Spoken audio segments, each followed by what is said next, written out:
Hello and welcome to Damien's Midweek Markets, which is the show where I talk about what's going on in investment markets and what to look out for in the coming week ahead. Now, we last did a show almost 2 weeks ago because we had an Easter break in the middle, and it's been a really interesting period. Those of you who do 80-20 Investor and are a member of my DIY investment service, that has been continuing to run throughout that time. But what we've seen is markets pick up, and we've had some changes which I'm going to run through now. Now, momentum has picked up in investment markets, and we talked last time about the DAX, so the German stock market, almost confirming the sort of bullish momentum that we've got in equities worldwide. And we've also started to see some confirmations from different sectors, because what you want to see in America in particular when we're looking at the S&P 500 is a confirmation from other sectors, different sectors, that there is an overall bullish trend. Now, you don't just always want one sector to lead the way, because at the moment what we've got are the tech stocks. They're flying. Now, the tech sector is a real growth story, because don't forget, all their earnings are way off in the future.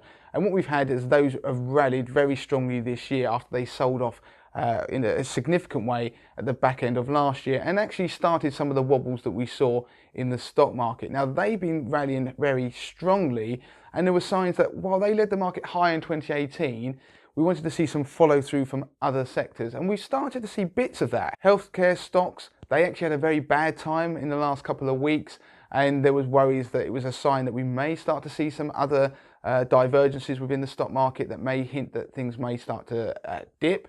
They've had a pickup in performance, so we always want to look for those confirmations in different places, and we've seen some positive signs. Again, there's still those negative divergences in there somewhere where certain sectors aren't all playing ball, but it is still a slightly more bullish bias, and that's been confirmed even more so by what we've seen in the S&P 500, because we've hit a new all-time high. Now, it's not just one all-time high, we've had a number of all-time highs in the last week or so. So we had it in tech stocks first, the S&P 500 pushed up to new all-time highs, and we're probably going to see the Dow Jones Industrial Average push to a new all-time high. Now, new all-time highs after a correction that we've seen tends to show that it's confirming that that downtrend is over, and actually it was just a correction in an ongoing bullish phase. To confirm that fully, what we'd like to see is the stock market to leap higher. Now, if we go over to America, the S&P 500 is sitting now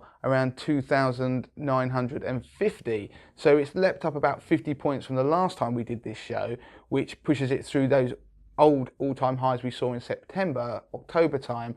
Now we're pushing higher. If we can get momentum to get up to 3,000, that really does throw down a marker, and I think you'd find hardly any bearish investors left in the market, which in itself can be a contrarian indicator. Now, one of the catalysts for this was being the earnings seasons we've had. Earnings season in America and in other places around the world has been largely positive, perhaps I shouldn't say positive, it hasn't been as bad as some people feared.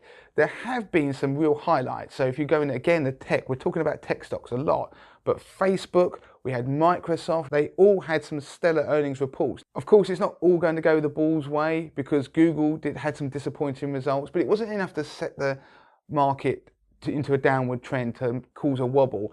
And because Apple has done so well, you always hear that adage, as goes Apple, so goes the stock market. It doesn't always hold, but because of its size and influence on the indices in America, it is important. And its earnings report was received well on the 30th of April, then that's actually helped underpin the market at the moment. We talk about the VIX, the fear index. You can just have a look at that, and that is still sort of plumbing lows of about 12, sometimes bouncing up to 13, but it's not getting above that 15 level at the moment. So there really is very little fear in the stock market. If we want to see fear, what level on the S&P 500 would people start to get a little bit spooked? I think if we break down below 2,900 and maybe 2,890 and lower, then I think people will start to question the uptrend and whether we're going to get to a double top. Now, until we break higher and we head towards that 3,000 point, you're going to probably hear the term double top more often than not if we start to get a little pullback. The market has rallied so strongly. we're almost certainly a bit stretched. We almost need to have a little bit of pullback, so some respite from the almost seemingly never-ending rally that we've had in 2019. But if we do, then you're going to get people start to talk about double top formations. Now that's a formation in the stock market. If you think of it, look at your stock market app. If you open it up and go back on the S&P 500, for example, you will see in September the market peaked. It then sold off in October. It then dipped down to a low on the 24th of December, so Christmas Eve, and has pretty much since rallied back upwards again. If we were to then suddenly sell off from this point, you can see you will get a formation that goes up, down, a double top. That can be a very bearish sign, and if it does, then we could be looking at lower lows. But it seems the statistically less likely thing to happen at the moment, given what we're seeing in the stock market indices and the underlying stocks themselves. So that is a level to keep an eye on, 2,890 on the S&P 500. Elsewhere, what's going on? The German DAX is still proving fairly strong. We're seeing some positive action in European equity markets.